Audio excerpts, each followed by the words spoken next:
Okay, so here I am with Ronnie, and oh, good boy, good boy. So Ronnie's not your average dog. Okay, so again, we work with dogs from all types of situations, all types of backgrounds, and so Ronnie's 8 or 9 years old, and he basically lived in a yard chained up for his entire life, right? So he got a new home. He got adopted a few months ago, and so really, come on, boy, he was never taught anything.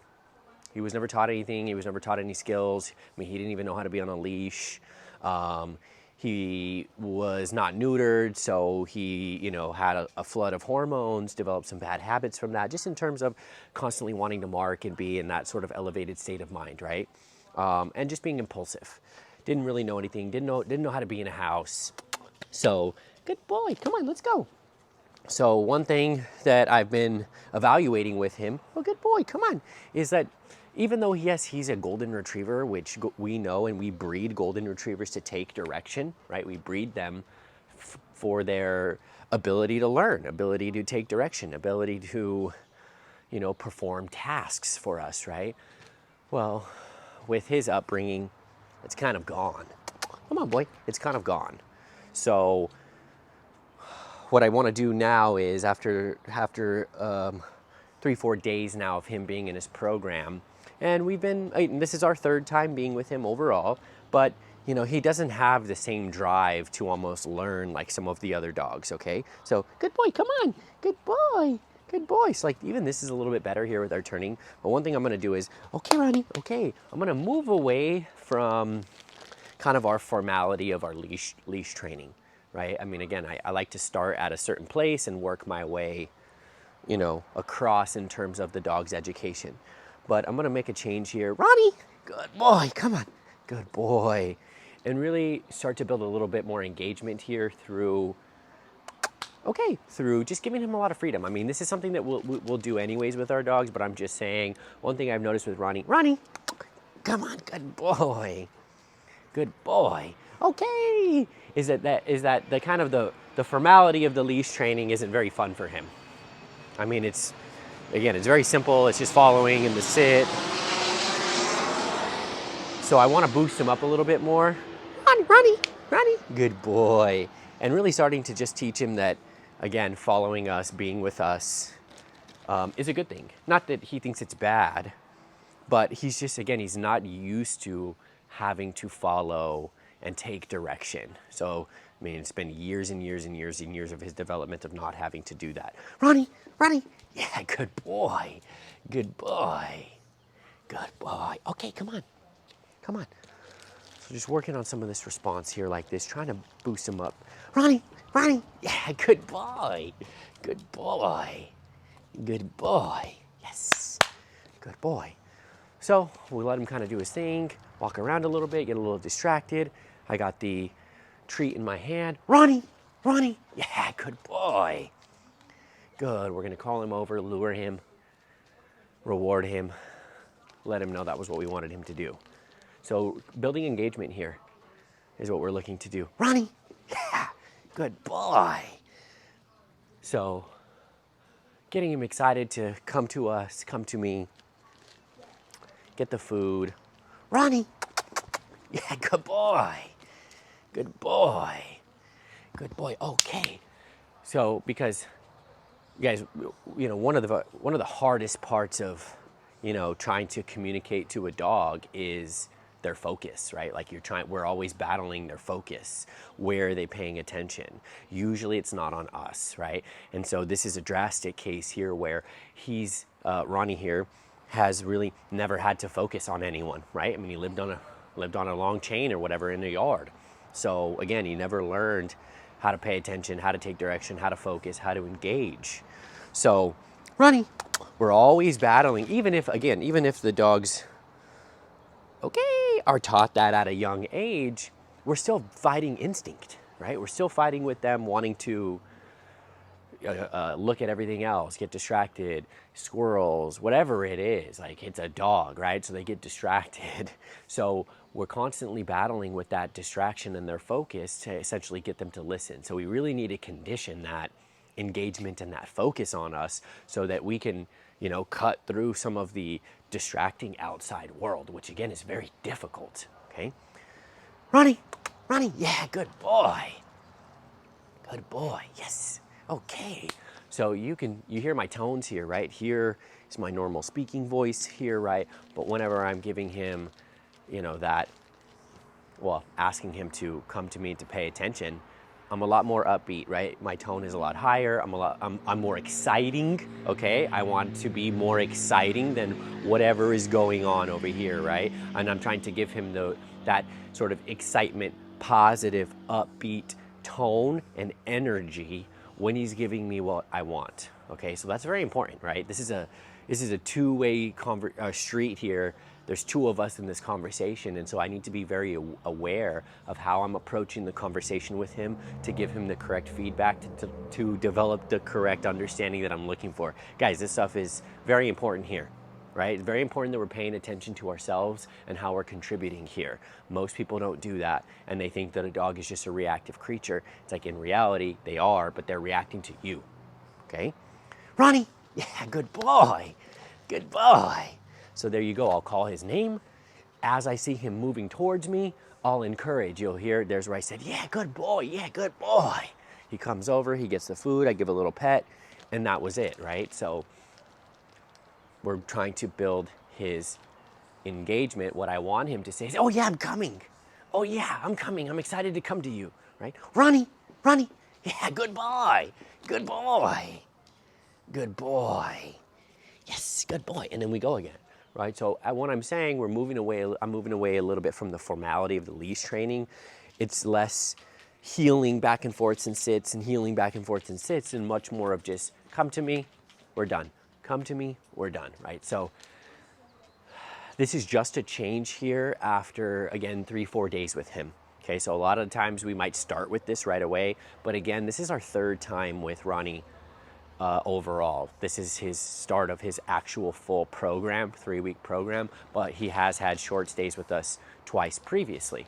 Okay, so Ronny, Ronny, yeah, good boy, yes, good boy. Okay, so our first couple of times with him, I mean, we were really just having to teach him how to be on the leash a lot more. That was a little bit more of some of the leash formality there, just so we can get a little bit more physical control, because he would pull and really just try to hunker down and go in the directions that he wanted to go in. So that was gaining a little bit more just physical control, so we could actually walk him correctly and he won't choke himself. Here's actually developing, again, the engagement and the understanding portion of starting to build our communication clearly with each other. Ronny, yeah, good boy, yes, good boy. Again, because guys, that's 90% of the battle. 90% of the battle is getting your dog's attention, right? So again, I feel that if our dogs listen to us, we'd have no problems. In order for your dog to listen to you, they need to be paying attention to you. Then obviously you need to have taught them whatever you're asking them to do. Listening, right, requires asking. So what have you taught your dog what you are asking them to do? Have you taught them how to pay attention to you? Most of the time, no. Most of the time, no, because nobody's doing this. Nobody's doing the teaching, right, with the clear understanding of how to get to your goal. If our goal is to get our dog to listen to us and pay attention, then I need to do all of the steps in the teaching prior to that, right? Ronny, Ronny, yeah, good boy, good boy, good boy. Yes, good boy. Okay, come on, let's go. Come on, boy. Good boy. Ronny, Ronny, yeah, good boy. Good boy, good boy. Yes. Come on, let's go. So eventually I'm gonna throw a sit into this, okay? It'll be like something like this. Ronny, Ronny, yeah, good boy. So I might reward him for this one first right here. Then I might have to pull out another one here. Sit. Yeah, good boy, good boy. So very easily, I could have lured him over and then told him to sit and given him that one treat. Ronny, Ronny, yeah, good. But I think it's very important right here, yes, to reward this coming to me in the engagement portion and then separate it from the sit like this. Sit. Good boy, separate it.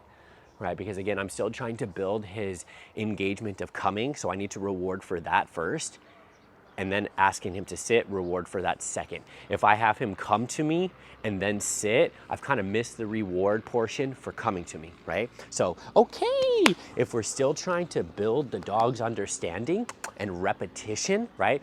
Guys, what we're always trying to do is we're trying to show the dog, this is what happens when you give X and Y, Z response, right? If he gives me the correct response of coming to me, we show him, you get food, you get good energy, you get praise. This is what happens when you give that. So what we're trying to do is we're trying to get the dog to make that same decision and give us that same response the next time, and the next time, and the next time, and the next time. So it's obviously very contingent on what do we give the dog, both energy and maybe physical, when he gives us the response we're looking for, in hopes that it will give us a better chance of him giving us the same response or better the next time, right? That's just, again, this is like, it's probability here, right? Ronny, yes. So like, what are the odds that he's gonna, yes, give us the good response the next attempt? What are the odds? Well, the odds are going to be greater whenever we've correctly shaped it, correctly rewarded, and have given correct feedback both for the good and the bad, right? The odds of the dog giving you what you want are going to be greater if you've paid attention to those 3 or 4 things, okay? Which that's the difficult part, is paying attention to those 3 or 4 things, right? Not just simply giving the dog the food, okay? Ronny, yeah, good boy. So there, a couple of things there, good boy, couple things, call his name, start to give positive feedback for his paying attention first, then he actually starts to come. I start to encourage that. He comes to me, I reward him with the food, praise for completing it, okay? Ronny, yeah, good boy, good boy, good boy. So let's reward for that. Ronny, sit, bring him into a sit. Good boy. So this is already much better. This was my goal right here. Yes, good boy. Good boy. My goal, yes, was to build him up a little bit more and start to encourage him to want to try a little more. Again, we opened up this video by saying he hasn't had to try his whole life. Okay, so that's, even though we look at him as a golden, when we think, wow, he should be very smart, he should pick it up quickly. Guys, he's had 8 years of never trying. That's crazy, right? I mean, imagine if you spent basically your entire life doing nothing, and then all of a sudden you kind of like had to learn some skills and work. It'd be very, very difficult for you. So that was great right there. Again, what I'm evaluating is how eager is he to try to do the things that I want to teach him, right? So again, it's kind of hard for you to see some of this, but right there on that last sit, he sat a lot quicker than anything he was doing yesterday. Yesterday, it was taking him a long time to sit. I mean, he pretty much, through all 3 or 4 actual sessions that we did yesterday, I don't believe he sat one time on his own. We had to guide him every single time, and that's been the approach. My approach here was, and this was, I guided Cynthia to do this also, I'm like, he's not gonna sit. So he knows his leash pressure, so we're just gonna be guiding him into sit, just like this every time, very simple, because he's just not gonna put himself into the sit, right? So we just have to continue to guide him and guide him and guide him. And so, I mean, even here, that was so much better. Yesterday, oh, we could just, again, 2-finger pressure, and he would just sit there for 20 minutes. Like, nope, I'm not gonna sit. You could have the food, I'm not gonna sit. You can try to lure me, guide me, I'm not gonna sit. So there's where I said, let's backtrack a little bit. Let's stop working on the sit. Let's work on some of that engagement, some of that focus, and build some eagerness. And then we'll try to carry that over to the rest of the teaching. And so much better already with just this little adjustment here, right? That's a good boy. Guys, these things are very important here in terms of, you know, problem solving, right? Problem solving, okay? So come on, boy. So guys, this is all just, again, based off of thousands of dogs that we've worked with, guys. Come on, so let's try to get him through this real quick, and then we'll be done, all right? So let me get one more right here. Ronny, Ronny, yeah, good boy, good boy. So what I'm gonna go ahead and do right here is, yes, I'm gonna reward him with 2, and I'm gonna give him a 3rd one for this right here, and we're gonna end on that. That's a good boy. So we're gonna kind of jackpot that one there. Yes, good boy, jackpot that reward there for that. You know, he was laying down, kind of done. We asked him to come, he came, and so we jackpot that one, and we're gonna end right there. Good boy, good boy. So again, problem solving, okay? Guys, we've trained thousands of dogs. All types of dogs, okay? I mean, you know, I always talk about being bit about 100 times I've been bit, right? All types of dogs. Insecure dogs, anxious dogs, dogs that are severely damaged, dogs that have hurt other dogs that have killed other dogs, bit multiple people, you know? So all of that problem solving, navigation, it goes into every single dog that we work with.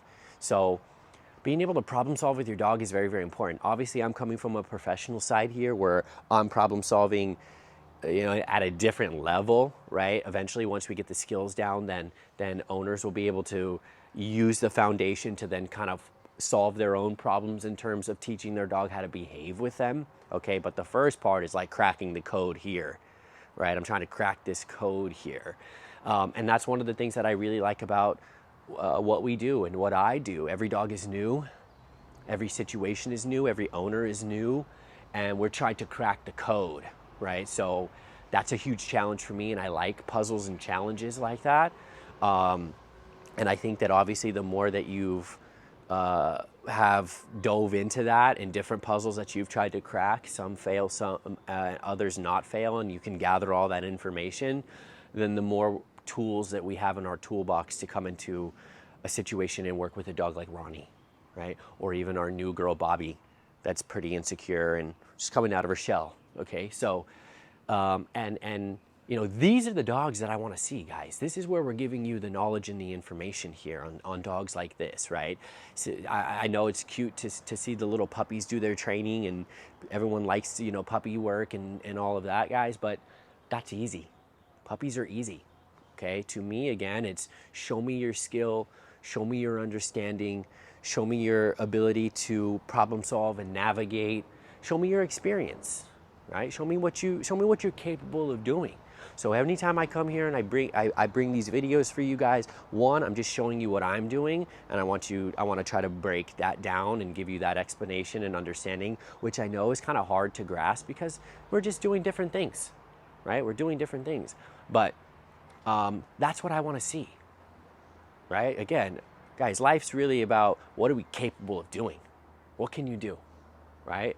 How good could you be? How much have you tested yourself? So me, I like to test myself, right? These are all tests, you know? Could I help the dog? Could I help their owner? Could I help the situation? What is it gonna require of me, right? So a little bit of, again, the thought process that goes in when we're, you know, have our dogs like this, and how I'm navigating to get to our end goal, right? So that was really good there. We're gonna end right there, and then we're gonna pick up where we left off right here and see if we can't build on top of this and kind of get back into a little bit of the formality.